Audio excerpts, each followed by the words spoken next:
नमस्कार दोस्तों। उत्तर प्रदेश भंडार क्रैनियम का ये भाग 3 है।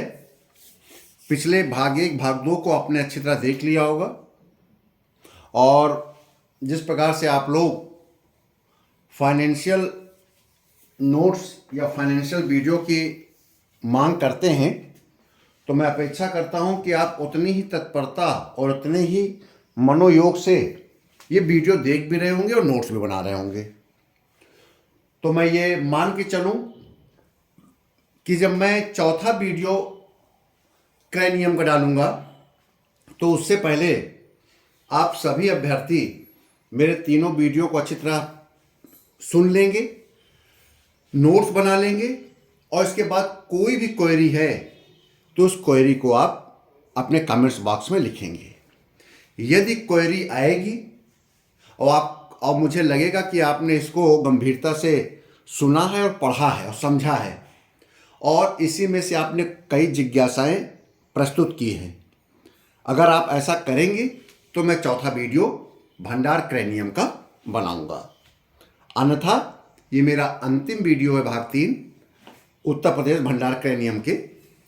तो इसके मैं आगे चलता हूं कि आपको पता ही है कि पहले मैं 2 वीडियो में बता चुका हूं कि भंडार क्रैनियम अब एक प्रकार से फाइनेंशियल हैंडबुक 5 से ज़्यादा नियंत्रित नहीं है, क्योंकि 50 साल पहले 60 साल पहले जो नियम थे अब वो ऑब्सलीट हो चुके हैं। अब इलेक्ट्रॉनिक युग है, डिजिटलाइज युग है, इंफॉर्मेशन टेक्नोलॉजी का युग है, इसलिए जिम पोर्टल तैयार किया गया है। 2016 में भारत सरकार ने किया था, निष्पक्षता, पारदर्शिता और गुणवत्ता के दृष्टिगत। जैसे आप देख रहे हैं कि भारत सरकार द्वारा स्थापित एक ऑनलाइन प्लेटफॉर्म है ये जिम, जो सरकारी विभागों को उत्पाद एवं सेवाएं क्रय हेतु एक सुरक्षित तथा पारदर्शी प्लेटफॉर्म प्रदान करता है। अब आता है, अब एक बात और ध्यान रखिएगा, कई जगह पर अलग अलग शब्द का इस्तेमाल अगर हो, कहीं बिड का नाम आए, कहीं निविदा आए, कोटेशन आए, ऑफर आए, प्रपोजल आए, तो आप इन सबको बिड ही समझेंगे। बिड, निविदा, प्रपोजल, ऑफर, कोटेशन में अब कोई अंतर नहीं है, ठीक है। पहले निविदा और कोटेशन में कहा जाता था कि निविदा प्रकाशित किया जाता है, निविदा के में गोपनीय रूप से लिया जाता है, बंद लिफाफे में लिया जाता है, कोटेशन जाकर स्वयं मार्केट का सर्वे करके लिया जाता है, कोटेशन के लिए पेपर में पब्लिश कराया जाना ज़्यादा अनिवार्य नहीं है। ये हम लोग अंतर पढ़ा करते थे कोटेशन और निविदा में। अब इस प्रकार के क्वेश्चन समानता नहीं आना चाहिए, आएगा तो मैं उस पर भी आप पर डिस्कशन कर लूँगा। अब हम बात करते हैं बिड और निविदा के प्रकार। तो देखिए, एक ओपन टेंडर इंक्वायरी कहलाता है, खुली निविदा इसको कहते हैं। ये खुली निविदा समाचार पत्र के माध्यम से, आपका जेम के माध्यम से प्रचार प्रसार किया जाता है और ये देश के अंदर ही विक्रेता, आपूर्तिकर्ता इस प्रकार के बिड में भागीदार कर सकते हैं। ये ओपन टेंडर इंक्वायरी सबके लिए होता है, यानी कि कोई भी आपूर्तिकर्ता, देश का अंदर का कोई भी आपूर्तिकर्ता आपको माल सप्लाई कर सकता है, ये सबके लिए खुली होती है। दूसरा आता है ग्लोबल टेंडर इंक्वायरी। इसमें वैश्विक, देश और विदेश, ये वैश्विक टेंडर होता है। इसमें केवल देश के लोग ही, आपूर्तिकर्ता ही नहीं इसमें भाग लेंगे, बल्कि बाहर के वैश्विक लोग भी इस पर अपना टेंडर प्रस्तुत कर सकते हैं। सामान्यतः 200 करोड़ के ऊपर की जो परचेजिंग होती है उसमें ग्लोबल टेंडर इंक्वायरी किया जाता है, 200 करोड़ से ऊपर के लिए। अब आता है लिमिटेड टेंडर इंक्वायरी, सीमित निविदा। ये सामान्यतः इरिगेशन, पीडब्ल्यूडी डिपार्टमेंट में किया जाता है। इसमें पहले से ही जो उस विभाग से संबंधित कामों के करने की विशेषज्ञता होती है और उस गुणवत्ता को ध्यान में रखते हुए काम करने की विशेषता होती है, तो ऐसे जो कॉन्ट्रैक्टर होते हैं, आपूर्तिकर्ता होते हैं माल की, निर्माणकर्ता होते हैं, ऐसे कॉन्ट्रैक्टर या आपूर्तिकर्ताओं की एक सूची वो विभाग रखता है और उसमें से कुछ जो आपके आपूर्तिकर्ता होते हैं उनको शॉर्ट लिस्टेड कर लिया जाता है, उनकी छटनी कर ली जाती है। और वो जो शॉर्ट लिस्टेड होते हैं ठेकेदार या कॉन्ट्रैक्टर या सप्लायर, उन्हीं शॉर्ट लिस्टेड जो कॉन्ट्रैक्टर सप्लायर होते हैं वही इस टेंडर में पार्टिसिपेट करते हैं। ये टेंडर सबके लिए खुला नहीं होता है। ठीक है। अब आता है 2 बिड सिस्टम। ये सामान्यतः सबसे चर्चित और सबसे प्रचलित बिड की सिस्टम है। इसको आप समझ लीजिएगा, अच्छी तरीके से यूज करिएगा, क्योंकि सरकारी विभागों में सामान्यतः 90% इसी टेंडर का इस्तेमाल किया जाता है, 2 बिड सिस्टम। तो 2 बिड सिस्टम में बिड तो एक ही होगा, लेकिन इसमें 2 अलग अलग स्टेज को पार करना पड़ता है। एक ही बार में बिड किया जाएगा, लेकिन इसमें 2 एनवेलप होते हैं। आपने सुना होगा कि तकनीकी बिड और वित्तीय बिड, तो ये वही है 2 बिड सिस्टम। इसमें तकनीकी एवं वित्तीय बिड को शामिल किया जाता है। जब ये ऑनलाइन नहीं था, ऑफलाइन था, तब बिड के अंतर्गत तकनीकी एवं वित्तीय 2 अलग अलग प्रपोजल निविदा दाता से लिया जाता था, और वो एक बड़े लिफाफे में 2 छोटे छोटे लिफाफे, जिसमें एक वो अपनी वित्तीय निविदा रखता था और एक लिफाफे में तकनीकी निविदा रखता था, और उन दोनों लिफाफों को एक बड़े लिफाफे के अंदर पैक करके एक बड़े से बॉक्स में, लेटर बॉक्स में, जो कि जो भी निविदा प्रकाशित करता था विभाग, उसमें आके डाल देता था। और जब निविदा खुलती थी तो जिस पे लिखा रहता था, बड़ा लिफाफा खोला जाता था, और जिसमें लिखा रहता था तकनीकी निविदा, सबसे पहले तकनीकी निविदा को खोला जाता था सारे बिडर्स के। और जो जो निविदादाता तकनीकी बिड में सफल होता था, तो उनको सफल मानते हुए फिर उनका फाइनेंशियल बिड खोला जाता था, और जो लोग सफल नहीं होते थे तकनीकी बिड में, उनका फिर फाइनेंशियल बिड नहीं खोला जाता था। तो सेम वही तरीका यहाँ पर भी है 2 बिड सिस्टम में, कि जब ऑनलाइन जेम के माध्यम से बिड अपलोड किया जाएगा या फ्लोट किया जाएगा, फ्लोट शब्द इस्तेमाल होता है, जब बिड को हम फ्लोट कर देंगे और जब बिड की अंतिम तिथि समाप्त हो जाएगी, तो सबसे पहले हम उसकी टेक्निकल बिड खोलेंगे। और टेक्निकल बिड खोलकर सारे बिडर्स के टेक्निकल जो डॉक्यूमेंट्स हैं, टेक्निकल डॉक्यूमेंट्स में क्या आएगा, जो हमने आरएफपी में रिक्वेस्ट फॉर प्रपोजल बोलते हैं, जो हमने अपनी शर्तें लगा रखी थी, वो देखते हैं कि वो शर्तों को किस किस बिडर ने पूरा किया है। तो इसका हम टेक्निकल एवेल्युएशन होता है। जब हम 2 बिड सिस्टम में टेक्निकल बिड को खोलेंगे, तो हम उसको कंपैरेटिव चार्ट बनाएंगे, जितने भी बिडर आए हैं उन सब का। ये टेक्निकल बिड में मान लीजिए टेक्निकल स्पेसिफिकेशन है, आप कोई चीज़ सामान खरीद रहे हैं, तो आप ये देखा जाएगा कि जो फर्में आई हैं उनका क्या वो टर्नओवर पूरा कर रहे हैं, जो हमने कहा है कि वो फर्में ये टर्नओवर उनका होना चाहिए, इतने साल का अनुभव होना चाहिए, इस एजेंसी के किसी न किसी OEM का सर्टिफिकेट होना चाहिए, यानी कि ओरिजिनल इक्विपमेंट मैन्युफैक्चरर का वो सामान बेचते हों। हम ये लिख सकते हैं कि इनके द्वारा 3 साल का चार्टर अकाउंटेंट का बैलेंस शीट ऑडिटेड होना चाहिए। हम ये देखते हैं क्या इन्होंने EMD बिड सिक्योरिटी जो हमने मांगी थी 1% या 2%, वो इन्होंने जमा कर रखा कि नहीं रखा, उसकी कॉपी लगा रखी कि नहीं लगा रखी है। ये हो गया टेक्निकल चीज़ें। जब ये हमारी जो शर्तें हमने बिड अपलोड करते समय, फ्लोट करते समय जो लिखा था कि ये क्वालिफिकेशन होनी चाहिए बिडर में, अगर वो बिडर की क्वालिफिकेशन पूरी हो रही है तो हम तकनीकी बिड को उसका सफल मान लेते हैं। और जो बिडर तकनीकी रूप से नहीं अपने डॉक्यूमेंट प्रस्तुत कर पाते हैं, उनको हम लोग रिजेक्ट कर देते हैं। ठीक है। और फिर जब रिजेक्ट करते हैं ऑनलाइन करके जेम में, तो वो पार्टीज या वो बिडर इस बिड के दौड़ से, रेस से अलग हो जाते हैं, और बाकी के जो बिडर होते हैं उनके फाइनेंशियल बिड खोल दी जाती है। फाइनेंशियल बिड खोलते समय उसमें देखा जाता है कि जो जितने भी बिडर टेक्निकली क्वालिफाई हुए हैं, उनमें से नाम नहीं आता है जब फाइनेंशियल बिड खोला जाता है। केवल L1 आएगा, जिसका सबसे कम प्राइस होगा उस सामान को बेचने के लिए, तो वो L1 दिखेगा। और अनिवार्य रूप से जब बिड अपलोड किया जाता है या फ्लोट किया जाता है, तो जैसे मैंने कहा था कि अनिवार्य रूप से कोशिश करनी चाहिए कि आरए रिवर्स ऑक्शन का उसमें क्लॉज डाल देना चाहिए। तो जैसे वो बिड खुलेगी, फाइनेंशियल बिड खुलेगा, वो रिवर ऑक्शन में चला जाएगा।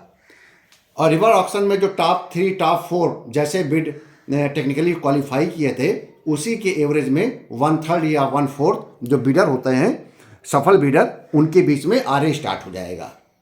जो टॉप 3-4 आरए बिडर होंगे जिनकी कीमतें सबसे कम होंगी, उनके बीच में आरए स्टार्ट हो जाएगा रिवर्स ऑक्शन, यानी कि कम से कम दर लगाने की बोली प्रारंभ हो जाएगी। वो बिडर अगर चाहेंगे, नाम नहीं आएगा, पर किसी के बारे में पता नहीं चलेगा, लेकिन बोली स्टार्ट हो जाएगी और अंतिम जो बोली है वो दिखने लगेगी और एक निश्चित समय में जो सबसे कम कीमत लगा देगा उसी के नाम L1 हो जाता है। तो ये 2 बिड सिस्टम में सबसे पहले टेक्निकल बिड खोली जाती है। टेक्निकल बिड में जो लोग क्वालिफाई हो जाते हैं बिडर, उसके बाद उनकी फाइनेंशियल बिड खोली जाती है और फाइनेंशियल बिड खुलने के बाद वो आरए में चला जाता है। आरए कोई मैंडेटरी नहीं है, लेकिन ये माना जाता है कि आप अगर 5 लाख से या 10 लाख से ऊपर की परचेज कर रहे हैं तो आपको आरए में जाना अनिवार्य है। ठीक है, 50,000 से 5 लाख के बीच में आरए अनिवार्य नहीं है, 10 लाख के बीच में आरए अनिवार्य नहीं है, 50,000 से 10 लाख के बीच में, लेकिन 10 लाख से ऊपर आरए अनिवार्य है। तो मेरा मानना है कि आप अगर 50,000 से ऊपर भी कोई सामग्री खरीद रहे हैं तो आप ओपन बिड में जाइए और आप ऑनलाइन बिड में जाइए और ऑनलाइन बिड में जाकर आरए कीजिए। अगला है 2 स्टेज बिडिंग। ये 2 स्टेज बिडिंग क्या होता है? ये कुछ 2 बिड सिस्टम और 2 स्टेज बिडिंग एक दूसरे से मिलते जुलते से लग रहे हैं, लेकिन अंतर है। 2 स्टेज बिडिंग बहुत ही तकनीकी प्रकृति के कामों के लिए है, या बहुत बड़े कामों के लिए है, या ऐसे कामों के लिए होता है जिनके सप्लायर और जिनके कॉन्ट्रैक्टर जल्दी न मिले, या बहुत ही टेक्निकल हो, साइंटिफिक तरीके से हो, और ऐसा भी हम मान सकते हैं कि जिसके बारे में अभी जो आपका जिसने बिड अपलोड किया है या अपलोड करना चाह रहा है, उस विभाग को अभी उस काम के बारे में विशेष जानकारी ही ना हो और वो उसमें रिसर्च एंड डेवलपमेंट करना चाह रहे हो, तो ऐसी स्थिति में सबसे पहले फर्स्ट स्टेज की बिडिंग होती है जिसमें टेक्निकल बिड कहते हैं। तो आपका उसमें रिक्वेस्ट फॉर प्रपोजल, और या हम कह सकें कि एक्सप्रेशन ऑफ इंटरेस्ट जारी किया जाता है और बताया जाता है कि इस काम को करने के लिए अगर किसी की रुचि हो तो अपने स्पेसिफिकेशन लेकर आइए और हमें बताइए इस काम को कैसे करेंगे आप। तो ये टेक्निकली रूप से जब संतुष्ट हो जाता है वो विभाग, तब फिर वो उन्हीं में से वो फाइनेंशियल बिड की अपलोड करता है। तो ये 2 स्टेज बिडिंग में होता है। 2 स्टेज बिडिंग 2 डिफरेंट है। पहले आप टेक्निकल बिडिंग होगी, उसमें से जारी किया जाएगा और विभिन्न आपूर्तिकर्ता या कॉन्ट्रैक्टर या ठेकेदार को बुलाकर उनके एक्सप्रेशन ऑफ इंटरेस्ट के द्वारा ये जानकारी लेने की कोशिश की जाएगी कि इस काम को आप किस तरीके से करेंगे। और ऐसे बिडर जिनके काम से संतुष्ट होगा विभाग, तो उनको ही वो फाइनेंशियल बिड डालने के लिए या प्रस्तुत करने के लिए एक प्रस्ताव देगा।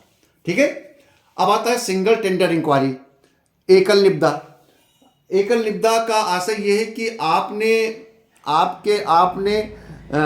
ओपन टेंडर तो किया, लेकिन आपने देखा कि लास्ट समय तक या कई बार प्रयास करने के बाद, समय बढ़ाने के बाद भी एक से अधिक टेंडर आए ही नहीं, एक ही टेंडर बार बार आया। तो ऐसा लगता है कि जब तो कंपटीशन ही नहीं हुआ, आप कंपटीशन नहीं होंगे तो एक व्यक्ति को बेनिफिट मिल जाएगा। तो हमारे शासना देशों में ये उल्लेख किया गया है कि अगर सिंगल टेंडर इंक्वायरी भी आती है, प्रश्न अगर बन जाए कि मान लीजिए आप 2 बार 3 बार डेट बढ़ाते रहते हैं ओपन टेंडर की, और पहले बार 30 दिन का समय दिया, 21 दिन का समय दिया, फिर आपने 15 दिन का समय दिया, लेकिन आप देख रहे हैं कि एक आपूर्तिकर्ता या एक टेंडर, एक बिडर के अलावा कोई बिड डाल नहीं रहा है, तो क्या माना जाए कि इस बिड को कैंसिल कर दिया जाए, या उससे ही हम जो एक बिड आया है उसी को ही अनुमति दे दें।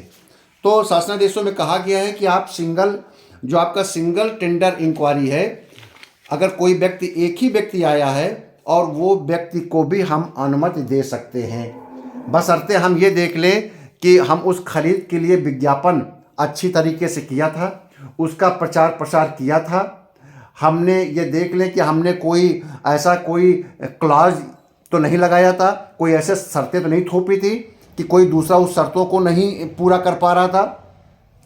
क्या ये देख लिया जाए कि जिसने पब्लिश किया था, जो इस चीज़ को क्रय करना चाहता है, क्रेता ने किसी प्रकार का कोई षड्यंत्र तो नहीं किया है, कोई गुटबाजी तो नहीं किया है।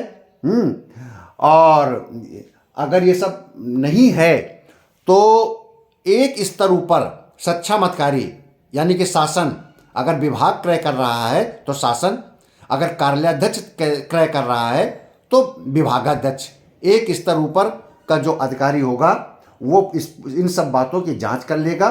और ये लगता है कि नहीं, टेंडर बहुत अच्छी तरीके से फ्लोट किया गया था, शर्तें कोई ऐसी नहीं है कि जिसके कारण कि इसमें से कोई क्लॉज ऐसा है जिसके कारण दूसरे लोग इसमें सफल नहीं हो पा रहे हैं, तब वो इस सिंगल टेंडर को भी खोलने की अनुमति दे सकता है। अगर उसे कुछ कमी लगती है, ये लगता है कि पारदर्शिता, गुणवत्ता और निष्पक्षता के दृष्टिगत ये उचित नहीं है, तो इस सिंगल टेंडर इंक्वायरी को वो निरस्त कर देगा और उस परचेज के लिए दूसरी व्यवस्था में जाएगा।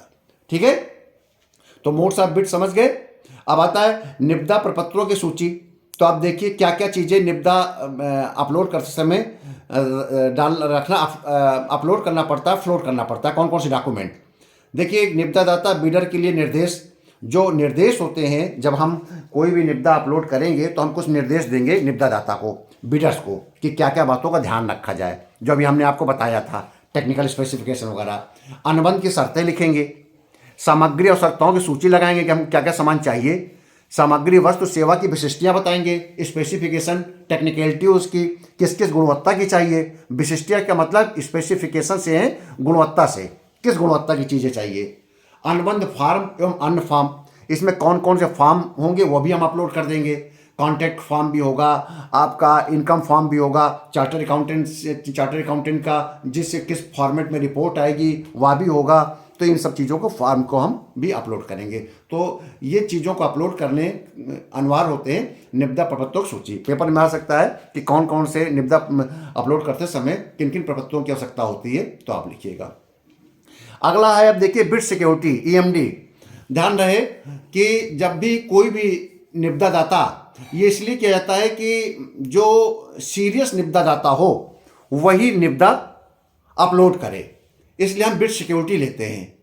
कि मान लीजिए 50 लाख की अगर हमने कोई चीज़ परचेज करने जा रहे हैं तो हम उससे एक निश्चित सीमा है, और ये शासनादेशों में उल्लेख है 0.5% से 5% के बीच में, अनुमानित लागत का 5% तक का हम उससे बिड सिक्योरिटी ले सकते हैं। मान लीजिए 50 लाख की हम परचेज करने जा रहे हैं, तो 1% अगर हमने लगा दिया EMD बिड सिक्योरिटी, तो हमको 5 लाख रुपया चाहिए, 50,000 रुपये चाहिए हमको EMD के रूप में। ठीक है ना। और यह भी नियम है कि 5 लाख से नीचे की अगर हम क्रय कर रहे हैं तो EMD से सभी लोग छूट होगा।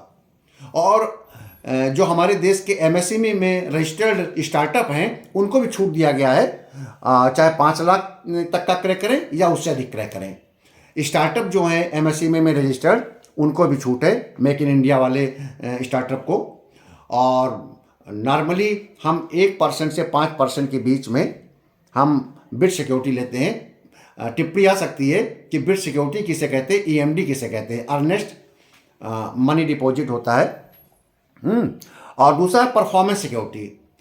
अब देखिए अंतर आ सकता है कि बिड सिक्योरिटी परफॉर्मेंस सिक्योरिटी में क्या अंतर है। बिड सिक्योरिटी तो सारे बिडर से लेते हैं जो भी बिड डालेंगे, और परफॉर्मेंस सिक्योरिटी केवल उसी बिडर से लेंगे जिस बिडर के नाम बिड खुलती है, यानी कि जो L1 होता है, तो उससे हम परफॉर्मेंस सिक्योरिटी लेते हैं। वो इसलिए लेते हैं ताकि जब वो हमें सामान की आपूर्ति करे और किसी शर्त का हमारे पालन नहीं करेगा तो हम उसकी परफॉर्मेंस सिक्योरिटी को जब्त कर लेंगे।